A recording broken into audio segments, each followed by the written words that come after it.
Hello, invisible friend. April here, and the date today is May 18th, 2026.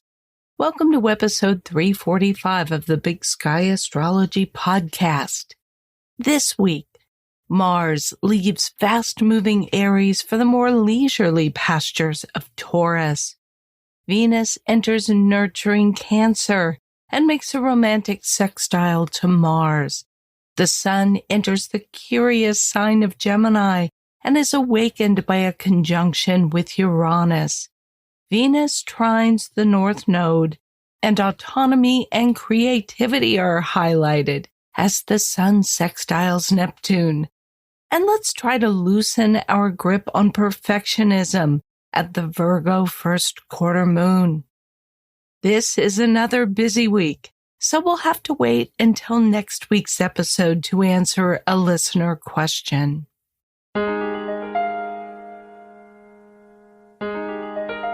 Mars enters Taurus on Monday, May 18th at 3:25 p.m. Pacific Time, and it will be in this sign until June 28th. Mars is in the sign of its detriment in Taurus, and this means that it's in a sign opposite one that it rules, in this case, Scorpio. A planet in its detriment can find it challenging to accomplish its work. In this case, it's because Taurus, which is ruled by Venus, is by nature more easygoing and patient than a sign that is ruled by warlike Mars. So we have to use Taurus methods to do Mars's work. For example, Mars would prefer to move directly and quickly, but this is a slow and steady wins the race sign for Mars. It's really good for tackling projects that need patience and stamina to bring them to completion. So if there's something that you got excited about, say while Mars was in its previous sign, Aries, but you didn't quite have the patience to finish it or even really properly get it going, well, here is your chance to tackle it again, probably with more success. You will probably find that people, including you, may tend to be a little more stubborn and a lot slower to act than while Mars was in Aries. And if you find yourself getting impatient with someone who is showing these qualities, just remember they are the flip side of the positive traits of patience and perseverance. Mars receives a nice aspect from Venus later on today, but it will only make two major aspects itself while it's in Taurus. And the first one comes next week, a square to Pluto. We often picture Taurus as a placid cow, but when it makes an aspect to Pluto, we see that furious, bullish side, and that can be a little bit terrifying. We'll talk about that aspect in depth in our next episode. The other aspect Mars will make is a nice sextile to Jupiter at the end of the month on June 27th. And that should give a pleasant ending to this Mars journey through Taurus.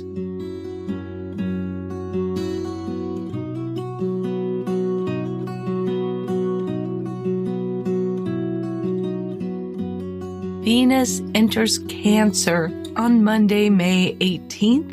At 6:05 p.m. Pacific Time, and it will be in this sign until June 13th. It's one of the very best times of year to buy items for your home. I have Venus in Cancer in my own birth chart, and I generally really dislike shopping. The exception is if I'm going to buy things for my home.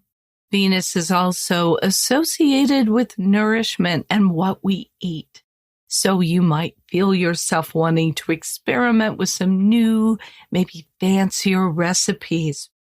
Entertain at home.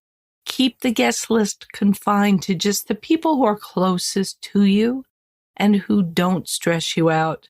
Venus is lovely in Cancer. It's gentle, it's kind, and it really wants to take care of people. but it does have a little bit of a difficult side as well. The sensitivity of Cancer can make Venus in Cancer a little bit oversensitive in relationships, say, where one can get a little bit jealous, a little bit possessive, and to take things very much to heart. If you're having a little argument with somebody and it gets a little bit personal, you will really take it to heart. And you might not say anything at the time, but as you sit with it, then it will start to really bother you when you get very disgruntled. And often that will show itself by just getting very quiet and sitting with your arms crossed and not being willing to discuss the situation. Venus can also get a little bit clingy when it's in Cancer, so be careful you're not overwhelming the people close to you with a little too much attention. But otherwise, this is a lovely sign for Venus, and focus on spending quality time with the people closest to you and letting them know how much you care for them and how much you would like to help make their life easier and more pleasant.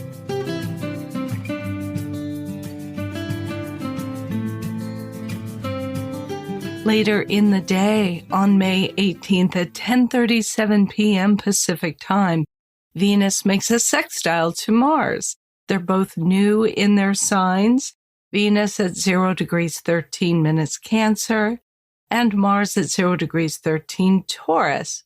What often happens when Venus connects with Mars is that something enters our environment that excites us. Maybe we get really attracted to someone romantically, or our competitive urges could be ignited. It is a very sexy aspect, and all things being equal, that part of your life might be a little more lively this week.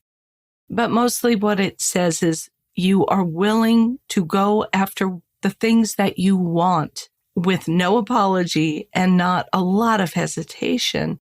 Now, Mars is in Taurus, which isn't one of the more aggressive signs for it, but it can get attracted to something or somebody and will not stop until it gets what it wants. Venus, of course, is also connected with money. And this week, you could be very motivated to work harder by the desire for more money, maybe for some specific thing that you want to purchase or a trip that you want to take. The energy is definitely there this week to pursue the things we want, but we really need to play nice. Cancer and Taurus are generally speaking pretty nice signs, so we should be able to accomplish this. But again, sometimes when we set our sights on something we really want, Mars will stop at nothing to get it. And sometimes that can mean getting a little bit out of hand with how we pursue things.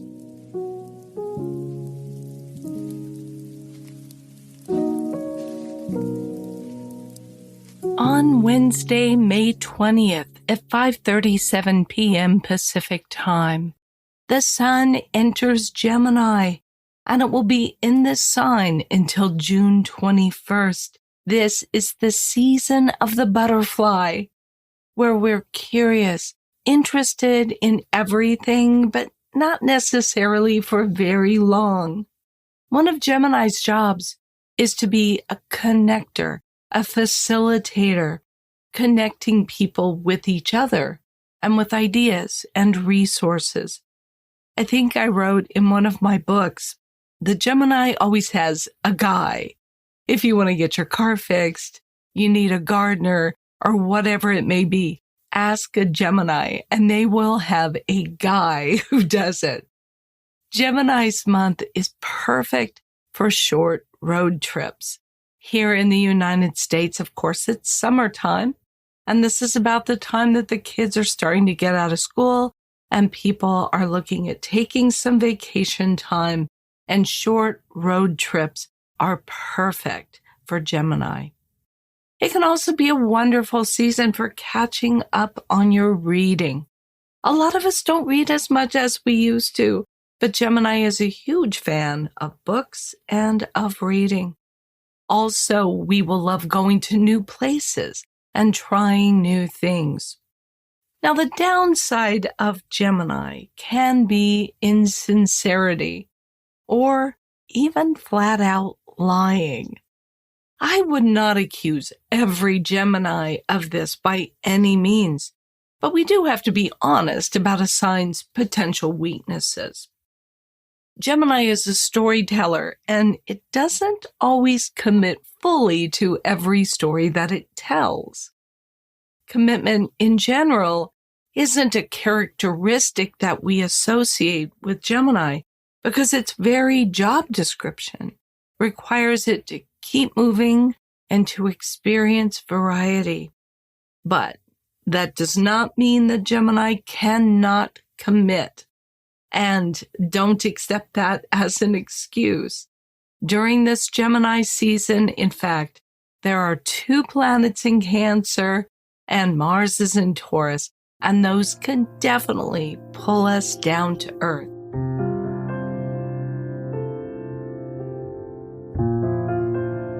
Venus squares Neptune on Thursday, May 21st at 11:32 p.m. Pacific Time at 3 degrees 51 minutes Cancer and Aries.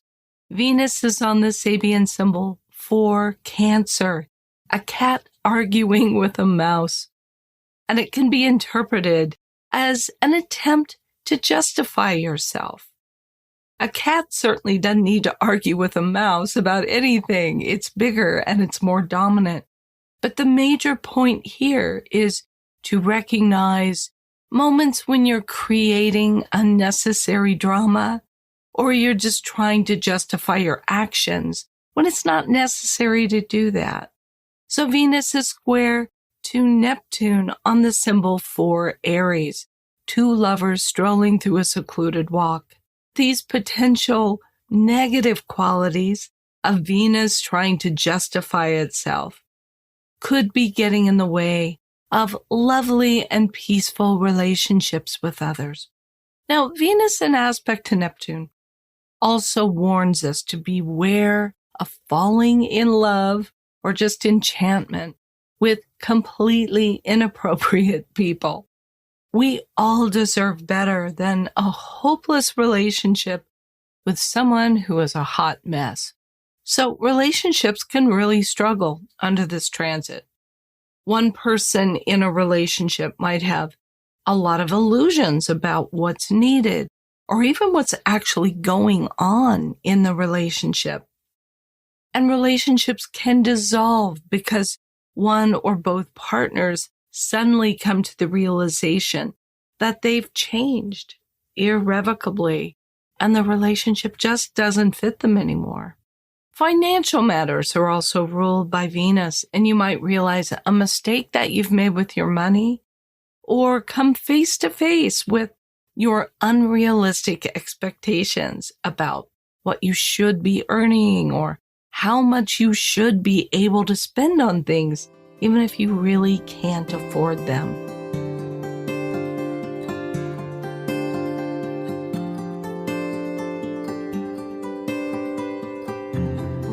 The Sun makes a conjunction to Uranus on Friday, May 22nd at 7:26 a.m. Pacific Time at 1 degree 30 minutes Gemini.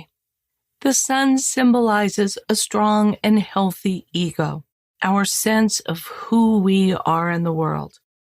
And when it comes together with the Sun, Uranus usually demands that we reinvent ourselves to some degree. And this can be liberating because we open ourselves up to new ways of being, but it can also be disorienting. You could feel revitalized by this aspect and like you're suddenly able to function well in environments that previously would have made you uncomfortable. Going to parties, even if it's not your thing, might be something you suddenly enjoy with the Sun conjunct Uranus. Maybe you will connect with people who make you feel like part of a group or a network. There's a real sweetness to the Sabian symbol for this conjunction. 2 Gemini, Santa Claus filling stockings furtively. And maybe by letting ourselves open up to new things and new ways of being, unexpected blessings and prosperity might come our way. For the past 8 years or so, this aspect has happened in the sign of Taurus, where we might have found it especially difficult to open up and to change. But Gemini is a lot more flexible than that. And now maybe we will be too.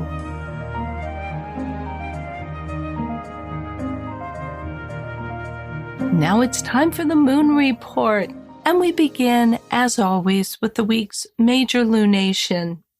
This week, that's the Virgo First Quarter Moon on Saturday, May 23rd at 4:11 a.m. Pacific Time at 2 degrees 20 minutes Virgo and Gemini.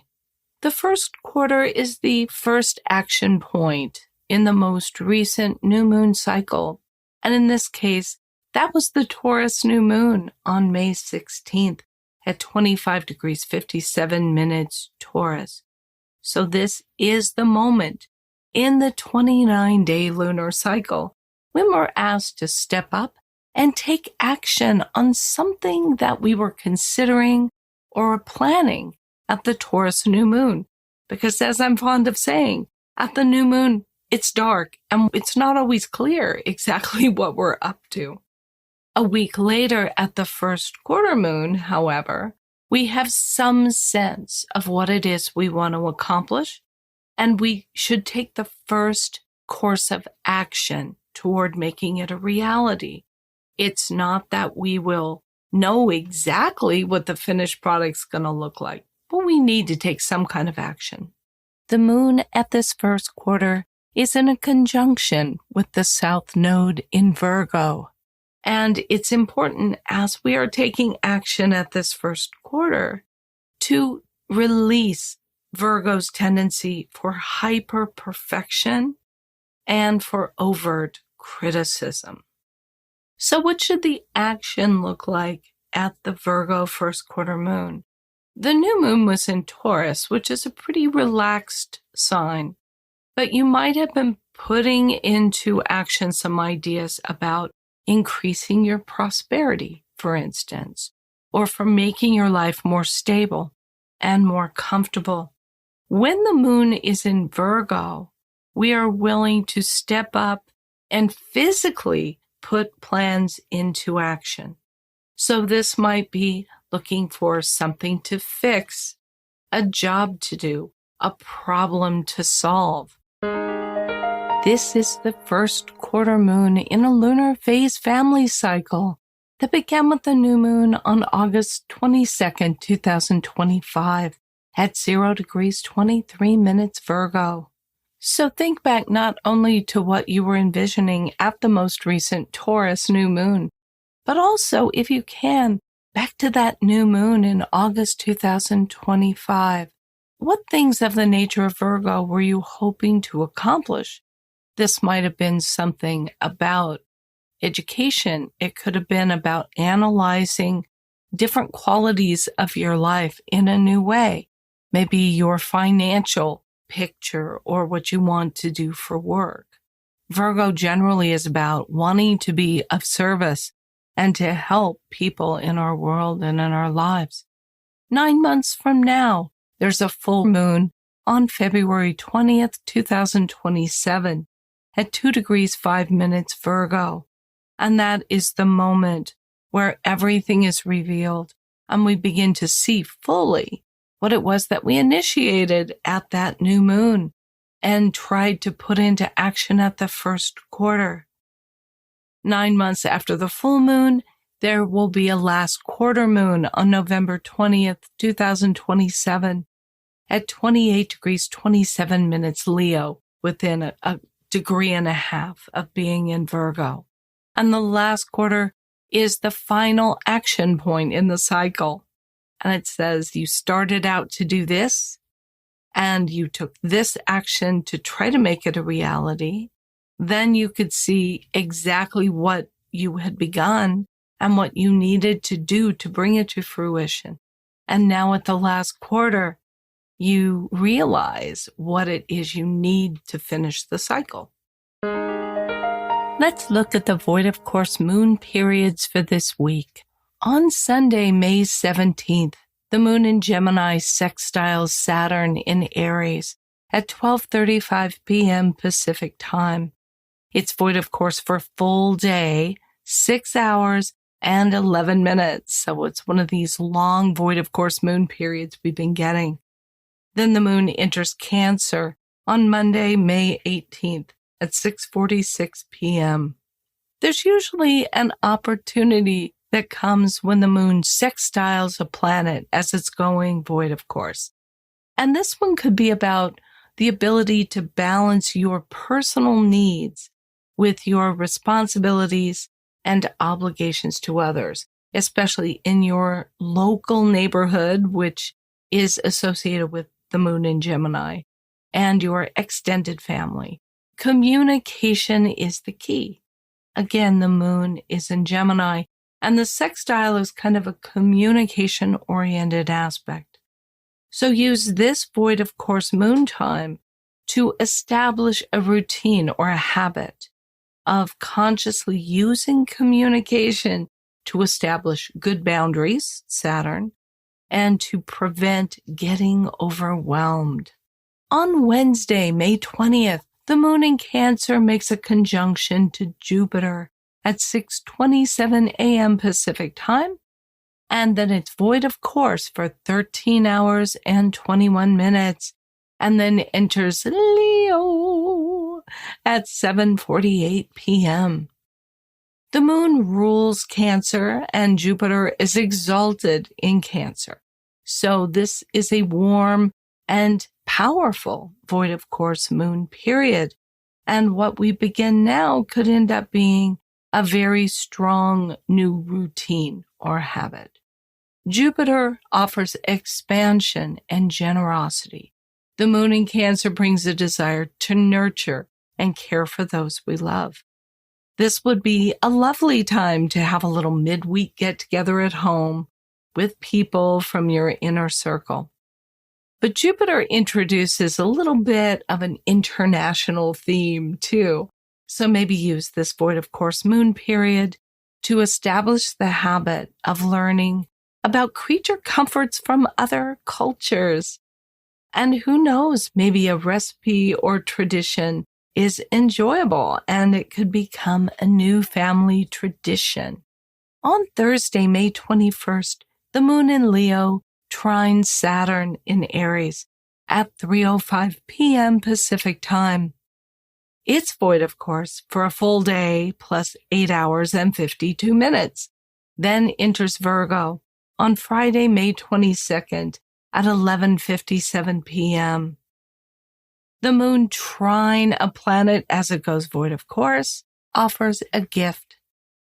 And this is a transit between the passionate, creative, and ambitious signs of Leo and Aries. You can have all the creativity in the world, but if you don't have structure and integrity, your results will tend to be less than effective. So use this void of course moon period, as the moon is trine Saturn, to establish some structure, maybe a timeline with your creative projects so they can actually come to fruition and be enjoyed for years to come. And on Sunday, May 24th, the moon in Virgo sextiles Jupiter at 5:54 p.m. Pacific time. It's void, of course, for 13 hours and 40 minutes, then enters Libra on Monday, May 25th at 7:34 a.m. This void of course moon comes on the heels of the Virgo First Quarter Moon, and that emphasizes being of service, organizing things, being helpful to others. And with Jupiter in Cancer, there's also a nurturing quality that encourages acts of care and support. This energy is perfect for improving the spaces around you. And whether that's organizing a closet, refreshing a room, or even helping a friend bring order to their environment, these small acts of service can feel deeply meaningful now. Use this void of course moon to practice leaving people and places better than you found them. The Sun sextiles Neptune on Sunday, May 24th at 7:22 p.m. Pacific Time at 3 degrees 55 minutes Gemini and Aries. This harmonious connection between the Sun and Neptune can bring inspiration, imagination, emotional sensitivity. It's a really nice transit for people who are creative or spiritual seekers, romantics, anyone who longs to reconnect with a sense of wonder. You might feel more open to signs, dreams, music, art, or moments that are just magical. Now, there's nothing wrong with admiring people who inspire you or looking up to people whose gifts are uplifting. But this transit is also a reminder that your own vision matters too. And instead of placing all of the magic outside yourself, consider what dreams and talents and spiritual insights are emerging through you. If you are artistic or spiritually inclined, this could feel like a moment of divine inspiration. Pay attention to your intuition. Let yourself create without overthinking. Write something, paint something, dance, pray, daydream. This transit supports turning inspiration into something meaningful and heartfelt.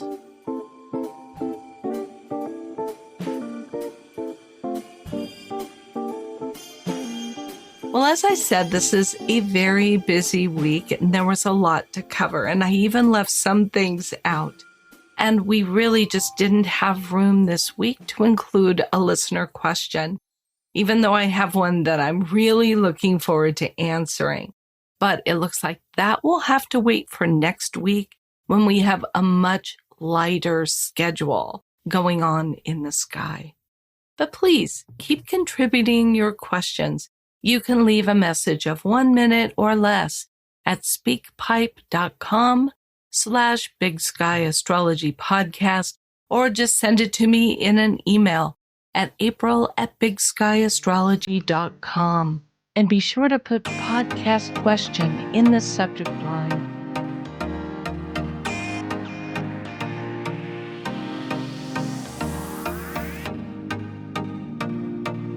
Well, that is everything on my show sheet, so I'm going to wrap this one up. Thank you for listening to the Big Sky Astrology Podcast. If you like what you're hearing, please be sure to subscribe or follow the show in your app of choice. Leave a rating or a review. And please spread the word by telling an astrology-loving friend about the podcast. You can read show notes and full transcripts and leave your comments about each episode at bigskyaastropod.com. Thank you very much to everyone who has continued to show support for the podcast, and especially during last September's Podathon. On each episode, I'm thanking some of my financial donors by name. This week, let's give a Big Sky Astrology Podcast shout out to Christopher Williams and Beth Terrence. Beth and Christopher, thank you so much for listening to the podcast and for supporting the show with your donations. If you would like to support the show and receive access to my bonus video episodes for donors only, please go to bigskyaastropod.com and make a contribution of $10 or more to get access to these episodes as they drop. You can make a one-time donation in any amount or become an ongoing monthly contributor. That's it for this episode. Join me again bright and early next Monday. And until then, Keep your feet on the ground and your eyes on the stars.